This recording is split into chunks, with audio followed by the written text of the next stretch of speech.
Hi, everyone, and good morning. My name is Ron Epstein. I'm the publisher of LA Parent Magazine, and I want to welcome you to this webinar on such an important topic for our kids. For more than 40 years, LA Parent has been a leading voice in our community when it comes to parenting, from what questions to ask a pediatrician to how to manage your son's or your daughter's cell phone use. We research and present topics that we feel are important to parents, from babies all the way to seeing your kids off to college. At LA Parent, we are a team of parents, and our content is with you every step of the way along your parenting journey. We are now in the 9th month of the COVID-19 pandemic, which for most of our children has meant school from home. That in and of itself is a challenge, and couple it with the loss of seeing friends and family, and our kids are living and learning in unprecedented times. One of the byproducts of remote learning can be a decline in social skills. And that's what we're here to talk about today. How to identify social skills, how to tell if they are eroding in our kids, and what we as parents and a community can do to help them keep them strong and healthy. For much of our history, we've been proud to work at LA Parent with the team of brilliant minds at the Help Group. And it's now my pleasure to introduce Dr. Jason Bolton, Vice President of Community Partnerships and Admissions at the Help Group. Thank you so much, Ron. And good morning to everyone. And thank you for joining us in what is now our 4th webinar series since March. And we are so proud to be able to do that in partnership with LA Parent this time. LA Parent is a ubiquitous resource for all parents in Los Angeles, and we are grateful for our longstanding partnership with them. Founded in 1975, the Help Group serves children, adolescents, and young adults with special needs related to autism spectrum disorder, learning disabilities, ADHD, developmental delays, abuse, and emotional challenges. The Help Group's 9 specialized day schools offer pre-K through high school programs for more than 1,300 students. Its broad range of outpatient mental health and therapy services and residential programs extend its reach to more than 6,000 children and their families each year. And recently, the Help Group launched programs to serve LGBTQ youth. With more than 650 staff members, the Help Group's state-of-the-art schools and programs are located on 7 campuses in the LA area and in Orange County. The Help Group is widely regarded for its high standards of excellence and unique scope and breadth of services. Through its public awareness and outreach programs, university partnerships, applied research, graduate and postgraduate professional training, conferences and seminars, parent education programs, publications, and public policy efforts, the Help Group touches the lives of children with special needs and their families throughout the United States and in other parts of the world. At the heart of our efforts is our commitment to helping young people fulfill their potential to lead positive, productive, and rewarding lives. It's now my honor to introduce the editor of LA Parent Magazine, Christina Elston. Christina wrote the article on social skills in the December issue of the magazine that inspired this webinar, and she's going to moderate the panel discussion today with our experts. Christina, take it away. Thank you, Jason, and thank you everyone for signing on this morning. I first get to introduce our esteemed panelists. So we have today Dr. Jamie Barstein, who is a licensed clinical psychologist and specializes in the assessment and treatment of individuals with neurodevelopmental disabilities such as autism spectrum disorder. She assists with development and implementation of clinical programming through the Help Group's Kids Like Me and the Kaleidoscope program that supports LGBTQ+ youth and young adults. We also have Dr. Natasha Bogopolskaya, a certified school psychologist working with LAUSD and primarily with pre-K through 6th grade students in low-income areas. We have with us Susan Rudich, an early childhood educator, parenting coach, and social skills expert. And she served as director of the Early Childhood Center at the David Preschool in Palos Verdes and is an adjunct lecturer at Chapman University. And we have Dr. Laurie Stevens, a developmental psychologist who has worked with children on the autism spectrum for more than 25 years. She is the Help Group's Senior Director of Autism Programs. Now, as we're getting started, I want to let all of the participants here know that we will be taking some audience questions toward the end of our program. You can use the chat function to send those in at any time, and we will collect them, and we will get to as many as we can in the time that we have. So to start us off, I'll start with you, Susan Rudich, and ask you to tell us a little bit about the types of skills that kids are not getting to practice right now, as they're not at school and not seeing their friends, and maybe some of these that we parents don't even tend to think of or recognize as skills. First of all, I don't see myself. Does everybody see me? What am I missing? What button should I be pressing now? You want to turn your video on.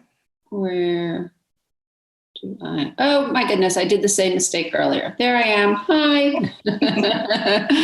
So the challenge right now is that children are in these little bubbles. They may only be interacting with siblings or cousins, and it gets a little incestuous, and it's very hard. But you can recreate something of a school setting if you take a breath and try to give them the opportunity to do the things that you would do in school. So frequently in a school setting, we'll say, well, somebody might take something away, and we'll say, well, that doesn't belong to you, it belongs to the school. We need to make a plan to take turns. So you can do this with your cousins. You can do it with each other, with your siblings, even parents. I like to say to parents, your child doesn't rule the house. If they're always choosing the book, let them have the opportunity to hear you say, you know what, you read the book, you chose the bedtime story last night. I'd like to choose the story, or I'm going to choose it this time. It's turn taking. It's actually also math. It's, your turn, my turn, your turn, my turn. So it's definitely a challenge that they're not having those interactions, but we have to find creative ways to have those interactions, elsewhere. Until recently, at least for a short time, we were all able to go to the park. So you could have an interaction with somebody else. It looks like that child is crying. I wonder what's wrong. That's an opportunity for social skills in terms of reading facial expressions, expressing emotions. And then the other thing I always talk about is modeling. Oh, I'm really disappointed. We were supposed to go to grandma for Thanksgiving, but we can't, express it, that it's not just them. You have these frustrating feelings, wait, and then move on. Think of an encouragement. Well, what can we do? Why don't we make a video for grandma and we'll wear turkey hats or something? There's that. Yes. Now, Dr. Natasha Bogopolskaya, tell us about the types of activities at school that kids are having and the social skills that those build, so parents have a sort of a basis for what their kids are really missing out on. Sure. So some things that are happening at school that I collaborate with social workers on often and teachers is we have had school-wide dance parties. So at first I thought, oh, kids won't log on to that because they can just watch a YouTube video on their own. But we had one time 100 students log on because they wanted to see their other friends and chat with them in the chat box. And same thing for a movie night. I really thought we would have a low turnout, but we had tons of kids show up because they wanted to talk about the movie while they were watching it in the chat. So, during instruction, sometimes students can't chat, or the teacher will say, okay, only on task conversation in the chat at this time. So those after school activities that are being planned really give kids an opportunity to communicate with each other. And then during the school day, some things I've seen teachers do are a lunch bunch. So the same way they would do during the school day, if they are willing to meet with students during their lunchtime, they have students stay in the Zoom room with them. I've seen some 6th grade teachers do study hall sessions where students can come and work on their asynchronous work together. So it's still academic and they're having that academic language, but then they're still having social language and they're talking about what's happening in their life, and the teacher is present, but their video's off, and they're muted. So the kids kind of don't necessarily feel the teacher presence. And then we have explicit social skills instruction by different clinicians. So me or a social worker coming in and doing groups with both the general education students and students with disabilities. So Dr. Laurie Stevens, for some children, especially neurodiverse children, they want to shy away from these social interactions. They struggle maybe with some social skills. Why is it so important that we support these children in building these skills? Well, we live in a social world, and even within COVID and when we're in our homes, social skills are still happening all around us. We still need to share with our siblings. We still need to be respectful and pay attention to the feelings and the desires of our family, of our parents, of our grandparents. So even when we're just interacting online, let's say, social skills are still expected. So we need to make sure that we're always working toward developing some type of social skill. It doesn't have to be face-to-face interaction. This is the time right now, I think, where we can be working a lot on empathy and, kind of why is it important maybe that we make a video for grandma, as somebody else suggested. If a child says, but I don't want to, well, what is it going to mean to grandma? How hard is it for grandma not to be able to see anybody?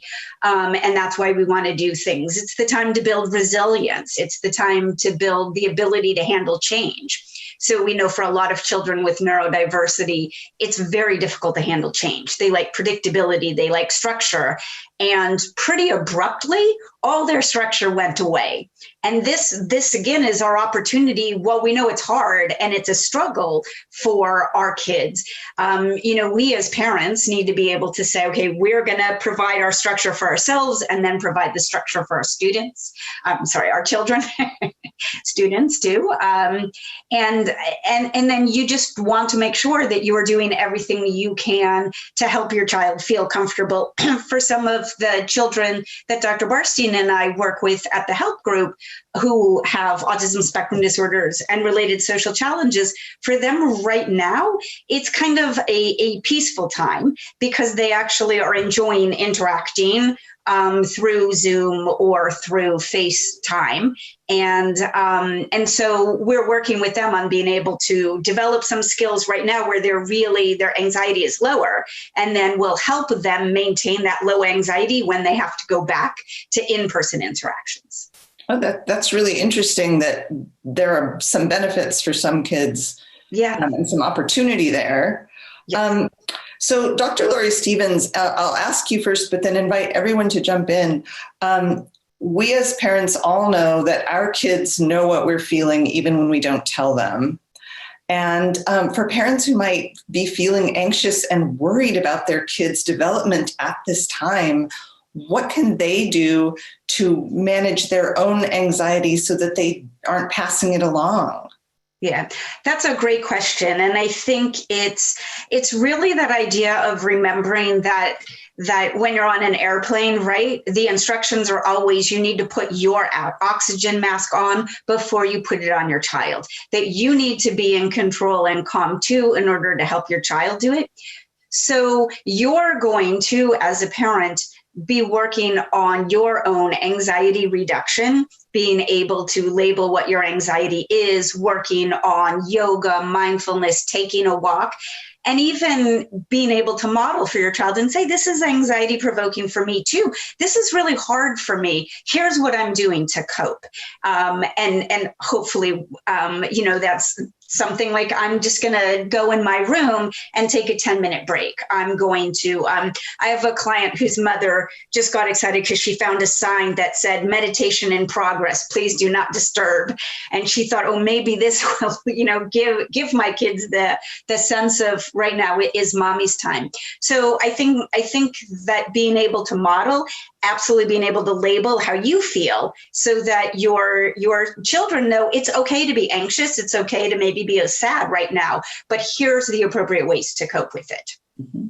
And if I might add to that too, I think that, when we're teaching these important skills to children, like how to regulate your emotions, how to cope with anxiety, what we're not saying is don't be angry and don't be anxious. What we're saying is these are all normal and valid feelings, and we want to learn how to be able to cope with them appropriately, and to feel the difficult feelings. If anyone remembers the movie Inside Out. I always reference that to kids because I love how at the end of the movie, it's not to spoil it, but it's sadness who kind of saves the day, because that's an important feeling to have. So I always talk to parents too, as Dr. Stevens is saying, it's really important that when you have these moments that are difficult for you, you're modeling for your child, this is normal. It's normal for me to feel anxious right now. I'm sad too that I don't get to see grandma. This is really hard for me. And here's what I'm going to try to do to help myself feel better, but also I'm going to be okay being sad, and it's okay for you to be sad too. So all of these moments are really important teaching moments, I think, for our kids. I even think, watching television together, pause the television and say, how do you think that person was feeling? There's lots of opportunities for teaching empathy and teaching perspective taking that we can still kind of have going on within the home environment. I'd like to add to Christina, can I add about Absolutely. the parent piece? So we have a number, one of my schools, we have many, many parent support groups. Some are more structured, some are very unstructured, and it's just, hey, pop in. And if you want to vent about something and process with other parents, because sometimes you don't need to speak with a clinician or a teacher, you just want to check in with other parents about how are you coping with this? I heard your child has the same difficulties as my child, or let's share some successes. I really want to share some successes. So those groups have been successful, but I've had other parents reach out to me and say, and I work with many single parents or working parents, and they say, I just feel so guilty that I can't attend your group. And so we have to work on, okay, do not feel guilty. And so many people right now across, I think, all socioeconomic levels are feeling overcommitted because Zoom is just so easy, right? There's no commute. So one thing that I talk about with my parents is just choose a few things that you would like to attend that are supportive to you, but then don't feel guilty that you cannot attend something else, because every support group will offer you something, but don't feel like you're missing out because you missed one support group. That's excellent. Let's bring it back to Susan to start us out, maybe with some specific activities that families can do at home. All families could do at home to practice some of these social skills the kids aren't getting to practice as much.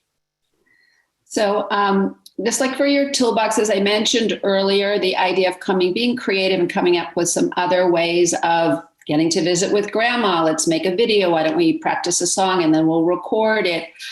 Also, I wanted to just kind of dovetail to the prior conversation. I think if you can find ways to share responsibilities, who's in your bubble? If it is, your mom has a close friend who's the neighbor and they are in your bubble, or a sibling with cousins I think everybody needs a little downtime. And if you don't have an opportunity to go to the gym, go for a walk, find somebody to help you so you can go for a walk, so you can close the door and meditate. 15 minutes goes a long way. Just coming back to your question, Christina, virtual play dates. A one-on-one with somebody that you usually would play with. And I would leave it I tend to work with much younger children. I think 3 is a tough number, but a virtual play date with a friend, there's nothing wrong with that. And while mom's making dinner or lunch or trying to do a phone call of her own for work, that they're communicating. They also could do a project together, depends on how creative and how much time you have. So, you could make a plan with the other mom to have wiki sticks or Play-Doh, and with Play-Doh with scissors, because it's easy to cut, and they can show each other what they're doing. So they're still interacting with friends, but in a safe setting. Other thing would be to teach empathy by reaching out. Maybe somebody is new to the school or somebody you haven't met, and say, that person just moved to our neighborhood. Let's give them a call. So those are ways of being empathetic, interacting. It's out of the box. It's unfortunately on a computer, but what can we do? And I love people talking about taking a walk, because it is safe to visit with somebody's dog, just to get out, change of scenery. I think also creating the school community, as it was mentioned. I did during the first part of COVID, we had plenty of times with the children on Zoom, but we also did every month or so a Zoom for the parents, bring a glass of wine or your favorite drink. And it was great for the parents. It was like 8:30, the kids were in bed and they just needed to talk with each other. And we laughed. And then some of the parents didn't know each other. So that oh, you're Evan's mom. Yes, I've heard about you. So there was that wonderful bonding that took place, even though it wasn't face to face, and that built relationships. I think those are some good tools for the toolbox. Thank you. And Jamie, can you tell us about some things specific to neurodiverse children and some things that are working to reach them right now? Yeah, I was just thinking that there's the term social distancing. Actually, Dr. Stevens and I have talked many times about that. We dislike that term because the emphasis is really on the physical distance, not on the social distance. So I appreciate, Susan, that you're talking about all of these virtual opportunities as well. So through the help group, we've actually had really great success with some of our virtual programs, social skills groups, other extracurricular groups. We have a Dungeons and Dragons group for individuals who are neurodivergent. And what we're seeing is that, what's really nice, one of the positives is we're reaching kids actually who might not have necessarily been able to participate given where they're located. They might not have actually had access to these programs or other individuals who are like them, who are similar to them, who might also have autism spectrum disorder or another social emotional difficulty. And so for some of these kids, we're really seeing that it's advantageous to have this virtual environment in order for them to be interacting, meeting other individuals who are similar to them, and working on social emotional skill development. So, we have had success in teaching, things like turn taking and, right now we're all wearing masks and it's harder to tell people's facial expressions. So we're working individually in the group with, let's all put our masks on and try to figure out each other's facial expressions with this, trying to get creative and what's the real world examples of what's going on right now and how are our social skills changing. Dr. Stevens and I recently spoke about how social skills are changing and evolving even regardless of COVID, just as we're in this virtual world, and how can we adapt and maybe use this time as a way to promote those social skills within the virtual environment as well. So, that is to say, I know this is a difficult time for kids and for their families, but really trying to figure out ways for individuals who have developmental disabilities to connect with other individuals. Our summer camps, one of the reasons why we found it was so successful is that kids were meeting other kids and they were exchanging phone numbers, and now they're having virtual play dates with each other.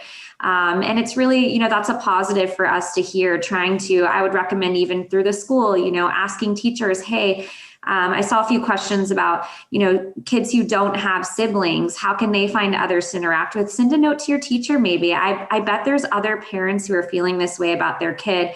Hi, my child has a developmental disability and we're looking for someone else for them to interact with. Maybe they start with a group, or maybe the teacher connects them with another student in the class too. Can I add a little bit to that?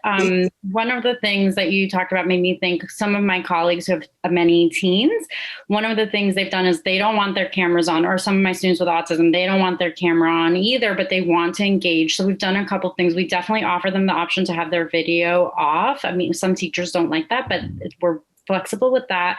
Or we tell them hide the self view so you don't see you, but we can see you. So we had to teach some students how to do that because they weren't sure how to do that on Zoom. And then for students who were just so disengaged with Zoom, someone I think else mentioned it about video games and just having kids engage their video games. So many of my students actually are playing Among Us and Roblox, and so they exchange usernames and then they participate in the chat with that. And that's all of my students who are typically developing, and my students with ADHD and autism and so forth. So just some other options I thought of, I forgot to mention. And I think it's important what Natasha was just saying, because it's a nice tie-in with what Dr. Barsian was saying also, is that desire to play Among Us and to continue to play video games is going to go on even past the pandemic. So it's a good way for some of our kids who have social anxiety to realize, well, there are ways that I can make friends.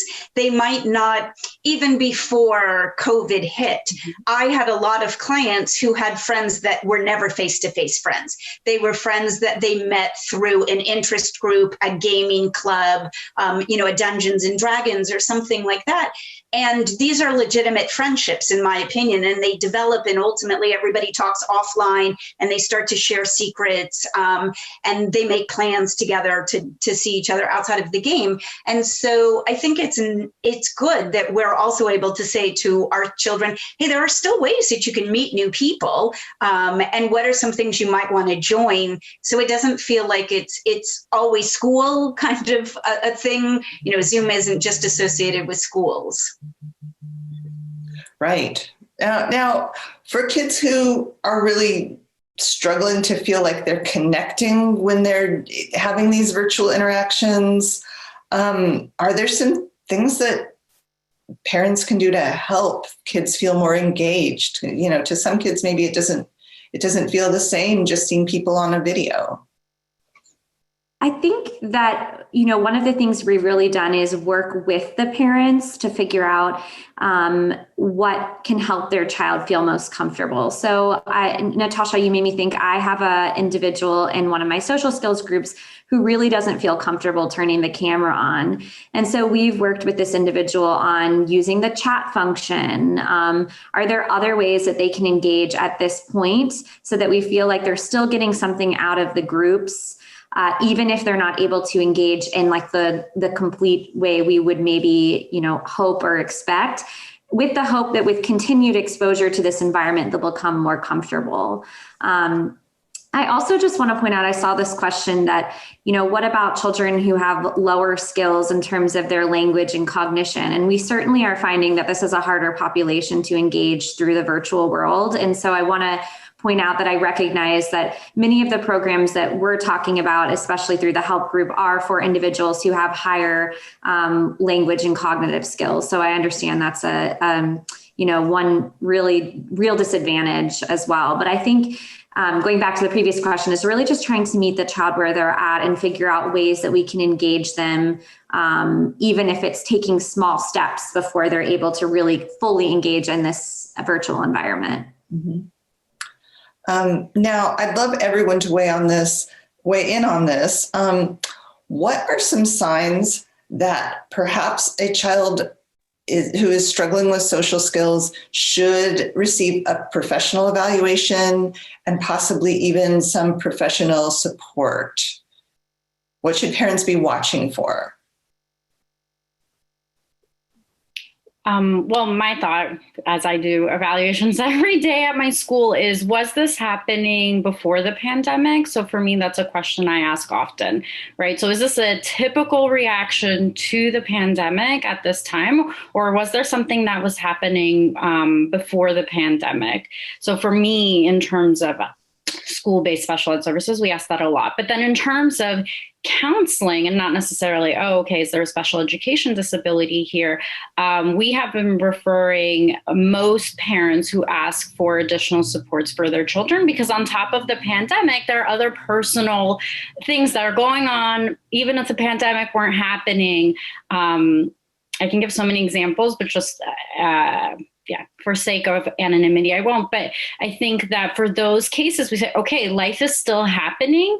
And we will definitely do a referral, whether it's to individual therapy or to a small group. And if your child needs support, yes, do it. Refer and find something. And then I always say, for some kids, really, counseling is not the answer. I mean, one of my students, just not responsive, doesn't like talking to therapists, but responds really well to peer-to-peer support. And so we've found online after-school activities for him to engage in. Another student didn't even want peer-to-peer support, so we found him just something that was one-on-one after school, but it was an activity and not counseling per se. So there was that coping skills tools, but through real life experiences. And I think, another thing to look for might be an increase in withdrawal. So a child who may have before seemed to be very comfortable to go out and play, and now is saying, I don't want to be on the computer. I'm tired of this, or I just want to lay in my bed all day. So maybe they're beginning to show some signs of increased anxiety, of depression. And those are things that you want to look for. And as Natasha said, you would want to be able to realize that maybe these are increasing or they weren't present prior to the pandemic, so they seem to be related to the pandemic. And then there is therapy. So, at the help group, at your school, there's all kinds of therapy. Most therapy is unfortunately still virtual. So when you have a student who doesn't feel that comfortable, or a child that doesn't feel that comfortable to continue to be on Zoom, then I think one of the things that we offer at the help group through our Kids Like Me program is we have a group that we call Worry Warriors. It's an anxiety group, but it's got a parent component. So sometimes what we have to do is help the parents learn some skills to help their children cope, because the children might not be ready to be the sort of identified patient, right?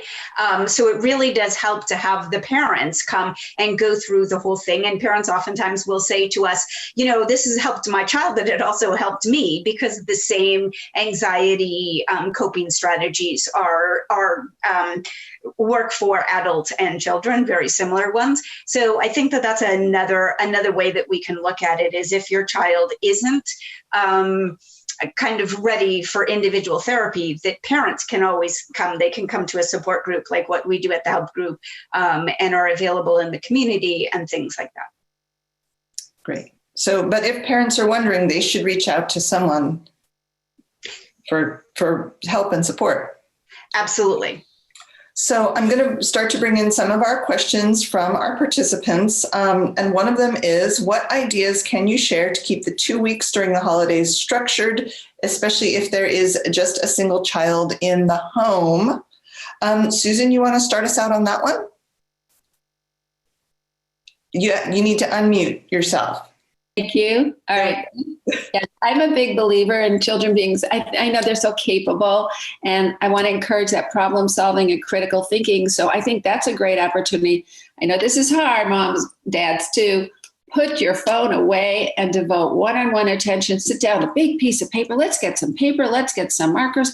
Let's think about what we're going to do. You could make a calendar for the 2 weeks and try to find something to put in for each day, so that your child is looking forward to things. They've had buy-in because they came up with the thing. And then also there's looking at the calendar, say, oh, wait, tomorrow is the day that we're going to walk Mrs. Jones's puppy or whatever.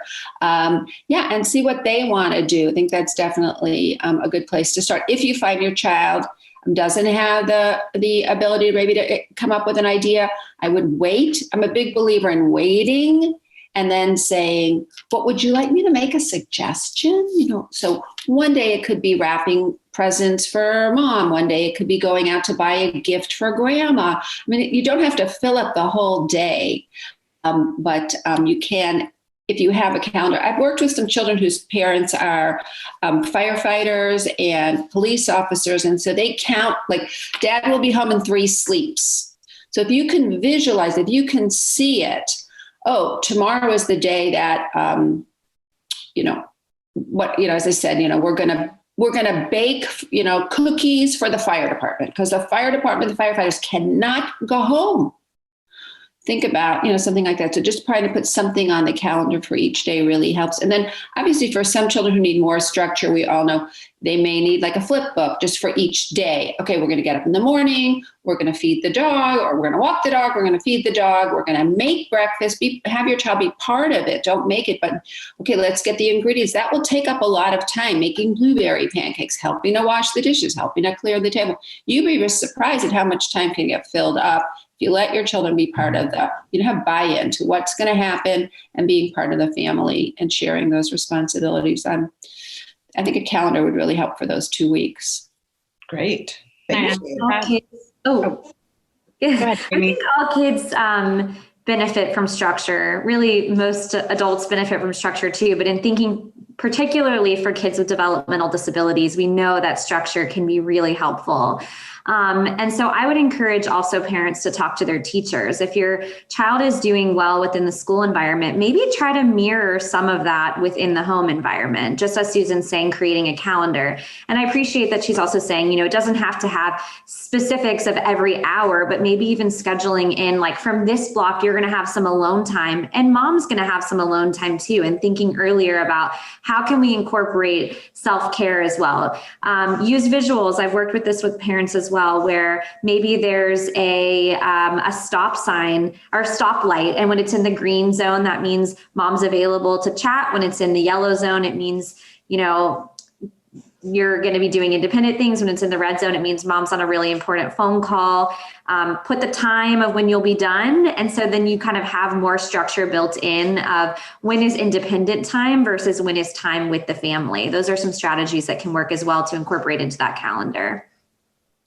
Yes. And so to add, I was thinking about a parent who recently told me, my teenage son is depressed. It's his senior year and he's not on the basketball team anymore. So how do I fill that empty space? And then she also said, I didn't realize how much the bell at school helped him stay organized, because now at home it's just one long hour. And so, and maybe you've heard this before, but we talk about, okay, well, as the adult, you are that child's frontal lobe, right? You are their executive functioning director. And so we talk the calendar. Yes, I've also seen a time timer you can look up. So that's a visual guide for time, or you can even get a clock and color coded. I learned that from Sarah Ward, and filling with activities. So empathizing, okay, there's something you would normally do during the winter break and there's that loss, but what can we replace and do instead? So empathizing, but still making a plan that's concrete. And also, I just want to say, during the winter break, all of the ideas that everybody has mentioned are really good. We also are offering a winter camp. It's kind of a social skills-based winter camp for children who have autism spectrum disorder and other social challenges. And you can find out about our winter camp by going to kidslikeme.org. And the camp is going to be on December 21st and 22nd. And also somebody had asked for information about the Worry Warriors group that I was mentioning before. And you can also access all the information about that by going to kidslikeme.org also. So just wanted to, just in case you're looking for at least 2 full days of structure, you can get it there. Fantastic. Now I have another question. Do you think it's enough that kids have their siblings to play with and some cousins, or do you think it's more beneficial to set up outdoor park play dates? Now, playgrounds being closed right now, but can siblings and cousins be enough? So I think, yes, many of my students, even pre-pandemic, their closest friends were their siblings or cousins, to be honest. So I think what I look for is just a positive peer relationship, so that when they interact with other peers and there's a disappointment, how do they handle that disappointment? But despite that, I do encourage my students to still at least get to know the names of their peers. And at least now on Zoom, we have the names there. So to me, in my experience, I have seen it to be enough. Some sort of engagement with any peer, family or non-family. And I think one of the things I've noticed non-clinically is in my neighborhood, it's still okay to go outside and ride your bike. You can do that with a mask. You can be socially distant. You can be riding your trike, riding your big wheel. And I've just seen an increase of that in my neighborhood of all the kids who might not have ever known each other. They might be going to different schools, but now they can all get together for a period of time. And they can interact that way. And that's another thing to look for if you don't have siblings or you don't have any cousins that live nearby, and your child says, I don't want to be on Zoom anymore. Well, look and see if you can find some new kids in the neighborhood to ride bikes with, or to do something physical, walk your dog, walk your cat, and just wave at people. And slowly those social skills the social opportunities, I should say, are going to start to present themselves. I'd like to also point out that, I feel like parents and even friends who are parents ask me this question all the time, wanting a professional opinion. And I always try to explain to them too that you have to do what's best for you and what's best for your family. So if you are, autoimmune compromised and having other people within your direct household going outside is not the right choice or option for your family, then certainly work within what you have to do to keep your family safe and to do what's best. But I think there are ways to be creative, even if it means I work with a parent who sits in their front porch with their child and they just watch the neighbors go by. And that's a good social opportunity too. They're waving to them, she's pointing out to, we'll talk about, she's pointing out to them, to the child, what the individuals are doing. And so just trying to think of different ways you can be creative and creating social engagement for your child, but also recognizing this is a really hard time and you have to do what's best for you and what's best for your family. Now, I had a question from a parent who has a teen with attention issues who is just spent by the time that the distance learning and tutoring are finished. And of course, this is a teen, so hanging out with mom and dad only goes so far. So are there some additional thoughts for peer engagement, especially for older kids? I think that's depending on the interests of that particular teen or any teen. I think that's where we have the opportunities to maybe seek out some interest clubs. And even if it's just to play words like me, let's say, where they feel like it's not a forced social activity, it doesn't have to be face-to-face like Zoom, but being able to find that there's book clubs online now. You can get on Reddit and find subforums that you can be chatting with people on about Star Trek or, the horror movie genre. So I think for teens, that's a little bit more of how their interaction goes nowadays, because they're not going to do play dates anyway. Or like somebody else mentioned, the Among Us group is huge now. People who want to get together and play Among Us. Finding people who want to do Dungeons and Dragons online, if that's what your child is on. But that's what's kind of nice about the internet in a way, if the child isn't spent on being on some type of electronic device. These are all other options for them to be able to start to engage with other people. Mm-hmm, mm-hmm. Now, given that families are together a lot now in a lot of ways that we're not used to being, do you have some thoughts for sort of making that together time more engaging as a family? Or, kind of, how was your day? Well, you were right there. What else can we do? Well, I had a parent ask me that, is this normal that I'm feeling kind of like I need space for my child? And I said, yes, we're not meant to spend so much time even with a partner or a friend constantly together. So first, I just normalize that feeling that it's okay that you want some space. That is absolutely normal. So if part of growing closer means taking some time apart and some alone time, I would definitely factor that in as well. And I have some other ideas, but I'll come back to them. I also want to add that you don't have to be with your child all the time. So even when you get together, let's say the good old, we talk about how important it is to have dinner together as a family. You can talk about what you did today, even if you were in the same house, because mom may have been on a Zoom meeting in a different room and you were in school, and maybe your tutor came later, or you did some, like you said, Dungeons and Dragons. So having everybody engage, stop being their maid and like, you need to cut the salad and you need to do this and I'm doing this. And then we're all going to sit down together and let's hear about everybody's day. And again, we always talk about how to model that. Like instead of saying, well, what did you do today? Nothing. What did you learn in school? Nothing. Sometimes it does work to say, well, here's what I did. Sometimes they don't care as they get older, but it's certainly, a good starting point.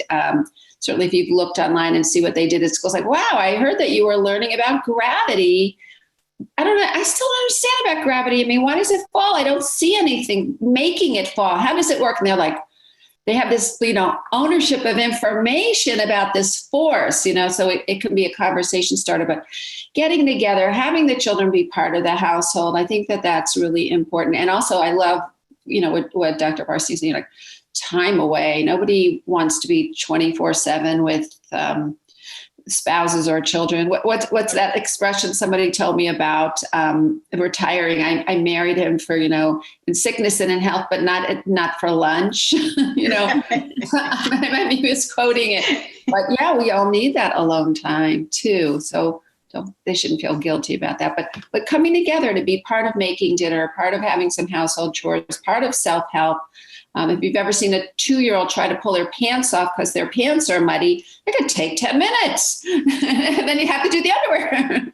So letting them have ownership in it, letting them help do things in the house, and then that coming together later where you haven't done everything together, I think it's just too much. But I do believe parents should have some time together without electronics, where they're not looking at their phone, where they're saying, if the phone rings, I'm not answering that right now. This is my time with you to play with clay or read a story, or as somebody mentioned, watch a TV show together and just stop and say, what do you think happens next? Oh my gosh. So it doesn't have to be all the time. You'll go nuts. I have 4 kids. I would have gone nuts. And for parents who are getting that, what'd you do today? Nothing, or you were here. One thing we like to do in my household is highs and lows. Oh, yeah. The highlight of the day, what was the low of your day? What was the high of your day?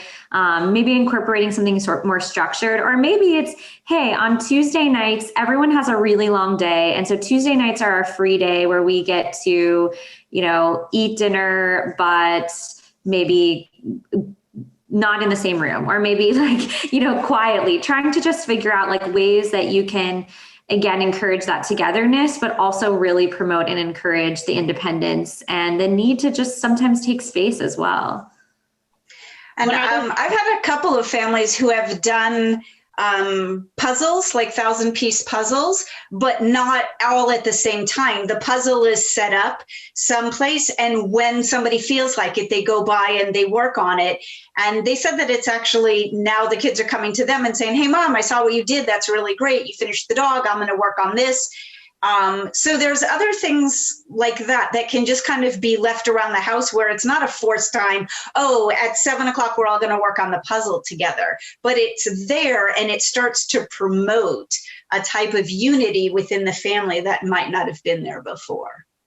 And one way we had parents engage in PBIS, positive behavioral intervention supports, was we did peer nominations. So instead of teachers nominating students, we had peers recognize, oh, someone did really well on Zoom, or someone helped me after this with this assignment, or I noticed someone was reading really well, and so forth. And then we engage the parents in that too. So during the parent support groups, we talk about what questions can you ask your children to see what strengths did they recognize in their peers. So that way it's almost a form of positive peer pressure, because peers know that other peers are observing them, but in a positive way. And then they give kudos at the end of the class. And parents are engaged with that. And they ask, who got the kudos at the end of the class today? Tell me, what did they earn it for? That's great. So I have another question. This is from a parent asking whether you have any recommendations for discussing or addressing the disparity between students who are experiencing virtual learning and their peers or others, maybe in other districts or other places, who are able to go back to campus for some component of learning. And sort of the question is, why are they okay to return but not me? It's a great question. I think it's, we talked about this also at the very beginning of the pandemic, that one of the things that's so difficult for all of us as clinicians, as parents, as teachers, is that we don't have any of the answers. So we have never been able to say to our children, it's going to end at blank time. Everybody's going to be okay. This is what's going to happen, because we don't know. And I think being kind of open and honest with your children and saying it's not so much that it's safe for them and safe for you, is that the people who are making the decisions feel like this is the safest choice for the people who live here. You can always show a map of the hotspots, let's say, of COVID, and talk about how maybe this person lives outside of it. But also to say, you know what, it doesn't make any sense to me either. And I'm fighting, and we're trying to figure out when is it going to be safe for you to return to school too. But there's nothing wrong with a parent saying, I don't have the answer, I'm confused too. That's really the only way, because there isn't necessarily a rhyme or reason or a right answer to that question.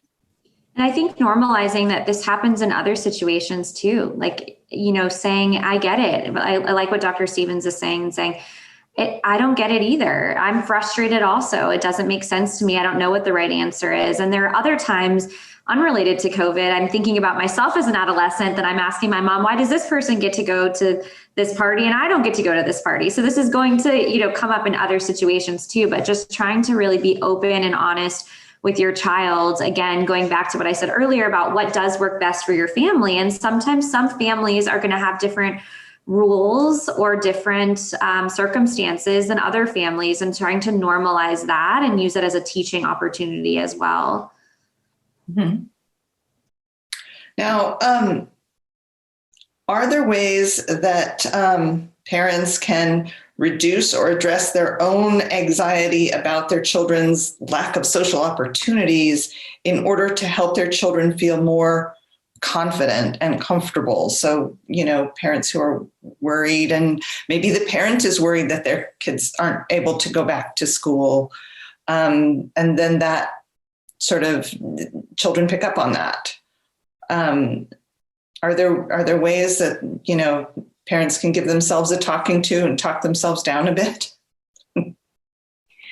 Yes, I think I know students who have gone back in other parts of LA, high school students, and they said, actually, it's not that different as on Zoom. No one in my class is talking and no one wants to participate and respond. And it's just kind of awkward. But my parents really wanted me to go back. And this was a high school student I spoke with. And, you know, he's not as happy as his parents thought he would be going back in person. So I think you just never know what you can predict. We always have that intention, but we don't know what it will be like or what other kids will be like, right? We can't make that, we can't read the future. So I think that's one thing that I would say. And then the other thing I was thinking as you were asking that question is even if your child right now is not interacting with peers the way you would like them to, are they happy or content? And that is what I would kind of focus on. Do they still have some sense of meaning and happiness or love for learning? What are things that are driving them in general? And maybe focus on that instead. I think a lot of the strategies too that we, teach our kids in terms of anxiety reduction do work as well for parents. So if I'm understanding that, some of the question too is, how do parents kind of reduce their own anxiety around this? So we've talked about parent support groups can be really helpful, and maybe parents seeking their own support. You know, maybe their children have support, especially for the population that we're seeing. You know, I see as kids who have developmental disabilities, they often have outside providers or maybe even school therapists, but remembering that it's normal for parents to need help too, and to maybe receive their own support. We talked earlier about how do you recognize when your child needs help, but also how do you recognize when you need help? Validating that this is a really difficult time for all parents.